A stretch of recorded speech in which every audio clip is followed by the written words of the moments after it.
since her romance with Prince Harry became public, Meghan Markle has insisted on attaching a couple of epithets to her name.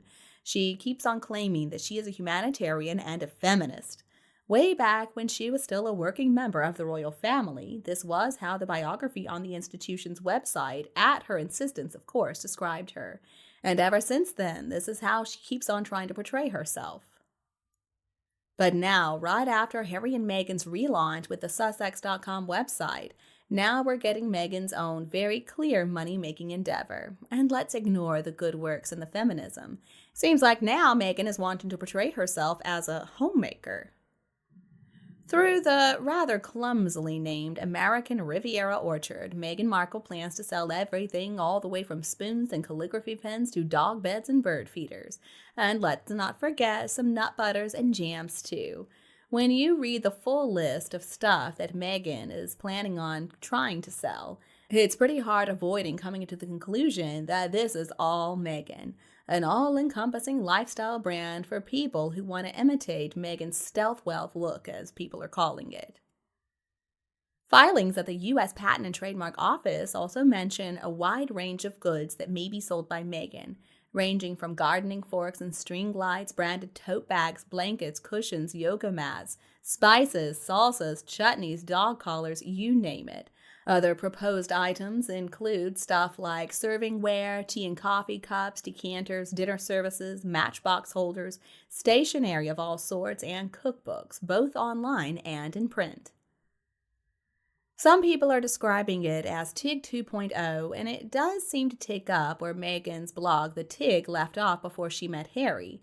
And it looks like she really is trying to compete with Martha Stewart, the American billionaire, cook, craftsmaker, and gardening guru. Honestly, Martha Stewart is such a legend, nobody even tries to compete with her. But apparently there will be a few differences between the TIG and American Riviera Orchard.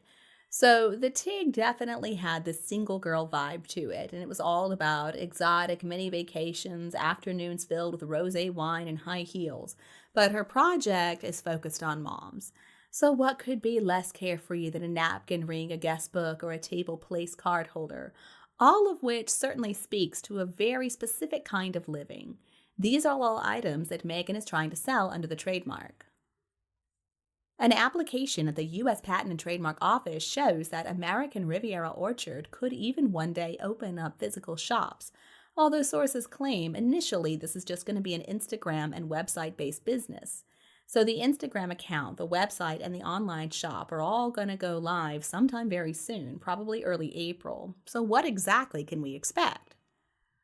Well, first off, there's going to be a lot more filmed footage which has been captured at Meghan and Harry's Montecito home, the home they allegedly share with their invisible children, Archofficial and Invisibet. In the brief video that has been released thus far, Meghan was seen cooking, she was wearing a white tank top, she was arranging some flowers, and she was walking around the garden in a black ball gown. It is believed that their good friend Terry Wood, who produced the Oprah Winfrey debacle and Meghan's Archetypes podcasts, is somehow involved in filming content for this website, which is going to show Meghan cooking and entertaining. So we're going to have videos that offer some recipes, and American Riviera Orchard is going to sell a limited range of goods as well. Sources are indicating coffee cups and jams are going to be among the first.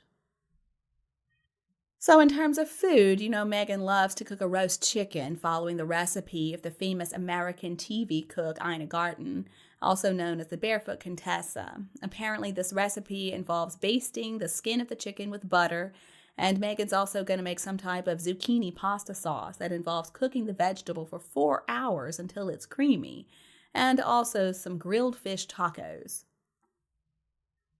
And Meghan Markle is also a big fan of that famous California food, avocado toast. Meghan describes avo toast as soul-nourishing, and she serves it with a sprinkle of feta cheese, some chili flakes, and pepitas. Now that's a type of pumpkin seed. Sources claim that the watchwords for Meghan's new venture are elevated and curated, and that the website is going to give us a very luxurious take on homemaking. Okay, and so, of course, Meghan Markle's own personal lifestyle in that $14 million McMansion is going to be front and center of this new venture. Having watched the videos on that website, mortals are going to have the chance to buy very expensive cream coffee cups and dream that maybe they could also have married a prince and lived in an Olive Garden-looking McMansion. And not only are there going to be cooking wares approved by Meghan Markle herself, but in the future, there's going to be a full-on cooking show presented by Meghan. It's going to be made for Netflix. Sources claim that Meghan plans to tell the story of her life through her recipes. Oh, wow. Mouth-watering. So I wonder if Meghan's family and famous friends are going to be included too. I mean, of course, it would make sense if they were, and I'm sure it would do a lot for ratings and sales if Meghan was seen making jam with her invisible daughter Lilibet. Are we finally going to get to see her? Or maybe she can make something with her friend and neighbor Ellen DeGeneres.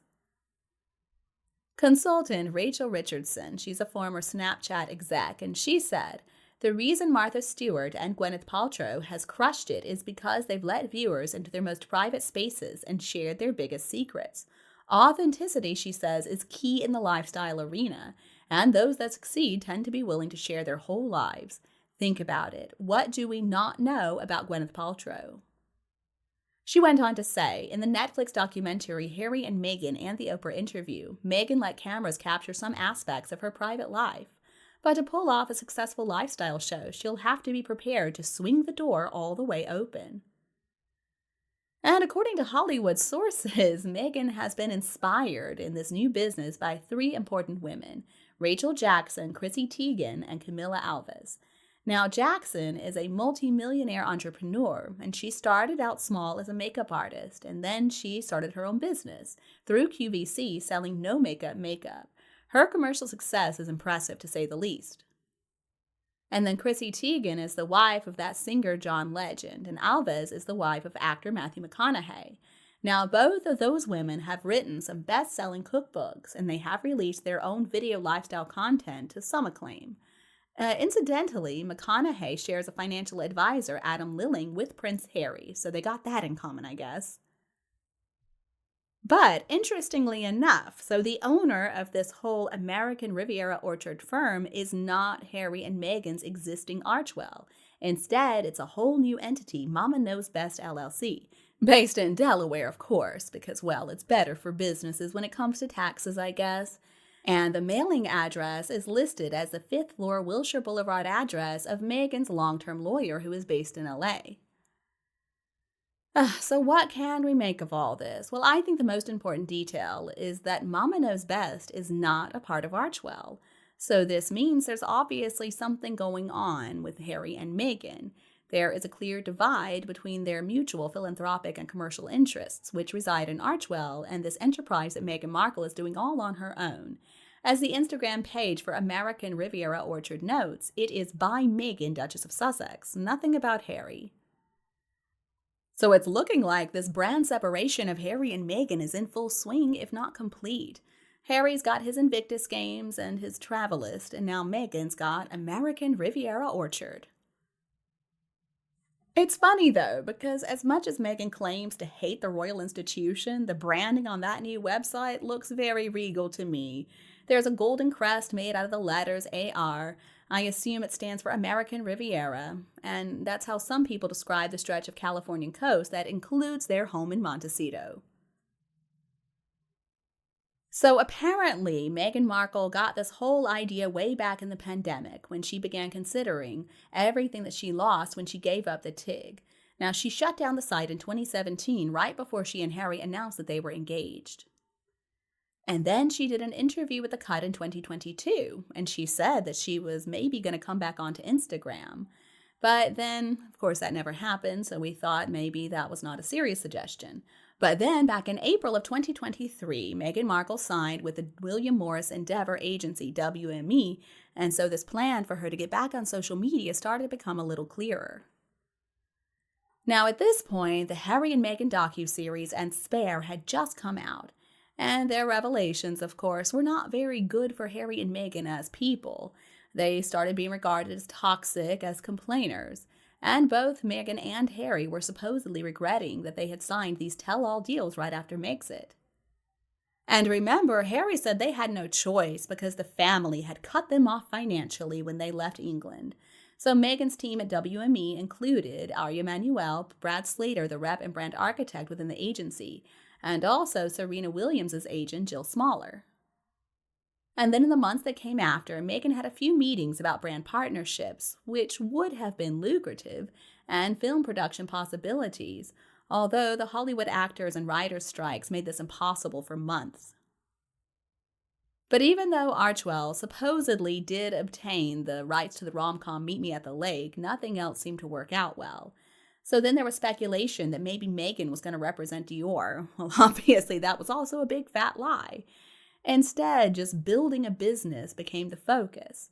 The idea of leaning back into her TIG years continued to look good to Meghan, although we cannot say that she rushed into anything. This has certainly been a long time in the making. Now, some moles over at Netflix claim that Meghan and Harry are very indecisive, and the elongated time frame of this comeback to Instagram suggests that's probably right. While considering the likely end of their Netflix deal just next year, the whole idea of a cookbook continued to be interesting to Meghan. Meghan claims that she's always been a foodie, she's always loved everything having to do with health and well-being, and the Hub Community Kitchen charity cookbook released after the Grenfell Tower disaster was supposedly Meghan's idea, and to be fair, it was successful. Meghan's favorite cheerleader, Omid Scobie, said last year in his book Endgame that Meghan and Harry began regretting signing their £15.8 million podcast deal with Spotify after they had some disagreements with the bosses at the tech company, and they had begun to look into more creative projects. So we heard that Meghan was working on something more accessible, something rooted in her love of details, curating, hosting, life's simple pleasures, and family. The idea was that it was going to be safe and timeless, and Scooby-Doo said, "I still don't quite understand what that business project will be, because as I spoke to people while writing the book, it changed about 5 times. Well, now, folks, we finally know the cat is out of the bag. Now, right off the bat, if we can believe the numbers that we see on Instagram, well, within 24 hours of the Instagram page appearing, 400,000 had signed up for updates from it. Of course, we're not sure if these are real people, but if they are, well, it looks promising. The expectation is that maybe Meghan can make a whole lot of money from this new venture. But, of course, she's got her critics. There was a columnist at the New York Post who wrote, "What a shamelessly opportunistic moment to pull back the curtain on some tablecloths and coasters." He went on to say that he expected the glorified Etsy page to be an embarrassing blip. "It's been bungle after bungle, lazy move after lazy move," he continued. "For Markle, CV has come to stand for costly vanity." Well, soon enough, folks, we're going to find out who's right. And my prediction is it won't be Meghan. And you, what do you think about this news? Please tell me your opinion below in the comments. Don't be afraid to like and share this video with anybody else who would love it anytime you want. Thank you so much for watching, goodbye, and I'll be back to see you in the next videos.